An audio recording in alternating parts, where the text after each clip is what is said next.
Welcome to 3-Minute Biographies, where we give you the life stories of iconic figures in just 3 minutes.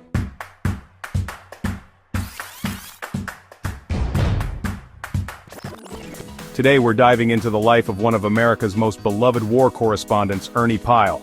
In just 3 minutes we'll explore his journey from a small-town journalist to a voice of the soldiers during World War II.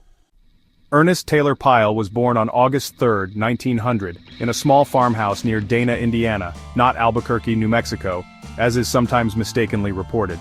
He was the only child of hard-working tenant farmers. Growing up in rural Indiana, he developed a deep love for reading and writing, which led him to dream of becoming a journalist. After finishing high school, Pyle enrolled at Indiana University in 1919, where he studied journalism. He was an active student writing for the campus newspaper, but after nearly 4 years, just short of graduation, he left college in 1923 to take a reporting job at the LaPorte Herald in Indiana. Pyle quickly moved on to bigger opportunities, landing a job at the Scripps Howard newspaper chain. Initially he worked as a copy editor at the Washington Daily News, but his real passion was reporting. Over the years he transitioned into writing human interest stories, traveling across the country and capturing the lives of everyday Americans. His columns, known for their warmth and vivid storytelling, resonated with readers. When World War II broke out, Pyle took his storytelling talents to the battlefield.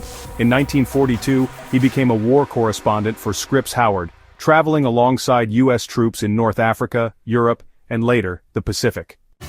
What set Pyle apart from other war reporters was his focus on the foot soldiers rather than high-ranking officers or battle strategies.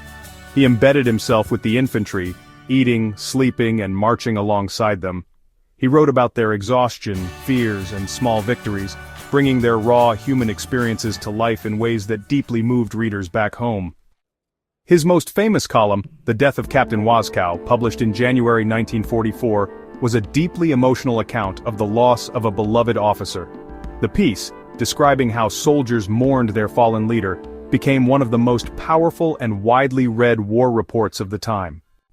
Pyle's writing earned him the Pulitzer Prize for Correspondence in 1944, and he became one of the most celebrated journalists in America. His columns were syndicated in hundreds of newspapers, and he even published collections of his work in books like Brave Men and Here Is Your War. Despite suffering from battle fatigue and the immense mental toll of war reporting, Pyle continued covering the war, moving to the Pacific Theater in 1945. On April 18, 1945, while traveling with U.S. troops on Ishima, a small island near Okinawa, Pyle was killed by Japanese machine gun fire. He was 44 years old. His death was a nationwide tragedy, with soldiers and civilians alike mourning the loss of a man who had given a voice to the common soldier. President Harry Truman paid tribute to him, saying, "No man in this war has so well told the story of the American fighting man as American fighting men wanted it told." That's all for this quick dive into the life of Ernie Pyle. If you enjoyed learning about the legendary war correspondent in just 3 minutes, don't forget to like, share, and subscribe for more bite-sized biographies. Who should we feature next? Let us know in the comments, and make sure to hit the notification bell so you never miss a new 3-minute biography.